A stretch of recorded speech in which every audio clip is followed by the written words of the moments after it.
शिक्षा के चिराग थे सर सैयद नाजिश नसीर खान। संभल ह्यूमन केयर चैरिटेबल ट्रस्ट के तत्वाधान में सर सैयद अहमद खान के यौम पैदाइश के मौके पर सर सैयद की शैक्षिकी और साहित्यिक सेवाओं पर उर्दू में लेखन प्रतियोगिता में सफलता पाने वाले छात्र छात्राओं को प्रमाण पत्र देकर सम्मानित किया। सरायतरीन पुलिस चौकी रोड स्थित फलक स्टडी सर्किल में शिक्षा के क्षेत्र में सर सैयद अहमद खान के योगदान के बारे में बताते हुए ट्रस्ट के संस्थापक नाजिश नसीर खान ने कहा कि सर सैयद खान अपने आप में एक मिशन थे। उन्होंने अलीगढ़ मुस्लिम यूनिवर्सिटी की शक्ल में तालीम के क्षेत्र में इल्म की एक शमा जलाकर समाज पर एक बहुत बड़ा एहसान किया है, जिसको रहती दुनिया तक याद रखा जाएगा। सर सैयद अहमद खान हिंदुस्तानी शिक्षक और नेता थे, जिन्होंने भारतीयों के लिए आधुनिक शिक्षा की शुरुआत की। इन्होंने अलीगढ़ मुस्लिम विश्वविद्यालय की स्थापना की। उन्होंने अपने बेहतरीन लेखों के माध्यम से कौम में शिक्षा व संस्कृति की भावना जगाने की कोशिश की।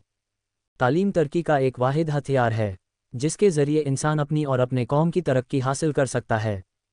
सर सैयद अहमद खान चाहते थे कि मुसलमानों के एक हाथ में कुरान और दूसरे हाथ में विज्ञान हो। ये वो दौर था जब मुसलमान शिक्षा के मामले में पिछड़े हुए थे। एएमयू संस्थापक सर सैयद अहमद खान का आज यौम पैदाइश हर कोई मना रहा है। एएमयू के पीछे सर सैयद का एक ही सपना था, कौम शिक्षा के अंधेरे से बाहर निकले। वो चाहते थे कि कैम्ब्रिज और ऑक्सफोर्ड यूनिवर्सिटी की तरह ही छात्र शिक्षा लें, समाज और राष्ट्र का नाम रोशन करें। उन्होंने कुरान की शिक्षाओं के साथ साथ पश्चिमी वैज्ञानिक शिक्षा को भी शामिल करने की कोशिश की। सर सैयद अहमद खान की यौम पैदाइश के अवसर पर शिक्षा के क्षेत्र में उनके योगदान की चर्चा करते हुए अरशद खान ने कहा कि सर सैयद अहमद खान ने अलीगढ़ मुस्लिम यूनिवर्सिटी बनाकर समाज के बच्चों को शिक्षित बनाने का काम किया है। विख्यात मुस्लिम सुधारक और विद्वान सर सैयद अहमद खान को अमूमन मुसलमानों से जोड़कर देखा जाता है, लेकिन वह सारे हिंदुस्तानियों की बात करते थे। वह राष्ट्रीय एकता और अखंडता के प्रबल समर्थक थे। देश व समाज की कमज़ोर हालत को देखकर उनको ऊपर उठाने के लिए आगे आए। सर सैयद का हमेशा यही कहना था कि हिंदू मुस्लिम एकता के जरिए ही सपनों का भारत बनाया जा सकता है। मोहम्मद फ़हीम ने कहा कि सर सैयद ने तालीम को तरक्की का सबसे बड़ा हथियार बताया और इसी फ़लसफ़े को लेकर आगे बढ़े। राष्ट्रीय एकता को लेकर सर सैयद किस कदर संजीदा थे, उसका अंदाज़ा उनके एक बयान से लगाया जा सकता है। उन्होंने हिंदू और मुसलमान को दो आँखें बताया था। इससे उनकी मुराद ये थी कि दोनों में से किसी एक को तकलीफ होगी तो दूसरे को भी दर्द होगा। अंत में ट्रस्ट के संस्थापक नाजिश नसीर ने सर सैयद की शैक्षिकी और साहित्यिक सेवाओं पर उर्दू में एक लेखन प्रतियोगिता में सफलता पाने वाली प्रथम आने वाली Ummul Farha Zaid U inter college, Abdullah Farhan holy Suffa school, Mohammad Rehan Mohammad Asad elite junior high school, Mohammad Usman Mohammad Saad Mohammad Rehan baby garden public school छात्र छात्राओं को सर्टिफिकेट देकर सम्मानित किया। इस मौके पर मोहम्मद साकिब, आज़म खान, मोहम्मद फ़हीम, नाजिर खान, अबू ज़मलिक, रिजवान खान आदि शामिल रहे। संभल से नाजिश नसीर की रिपोर्ट। हम सभी जानते हैं कि आज सर सैयद साहब का जन्म दिवस मनाते हैं हम लोग।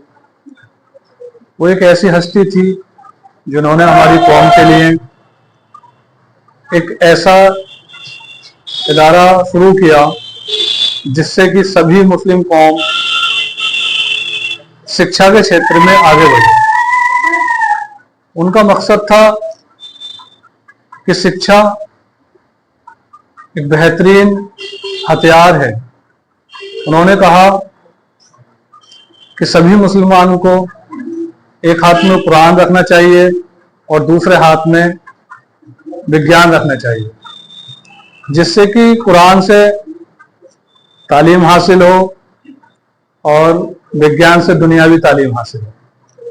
उन्होंने सभी कौम पर एक बहुत बड़ा एहसान किया है, तो हमें चाहिए कि उनके जन्म दिवस को अच्छे से मनाएं और अपने बच्चों में भी उनके लिए खुशी का माहौल पैदा करें, जिससे कि आने वाले समय में हमारे बच्चे सर सैयद साहब को याद रखें।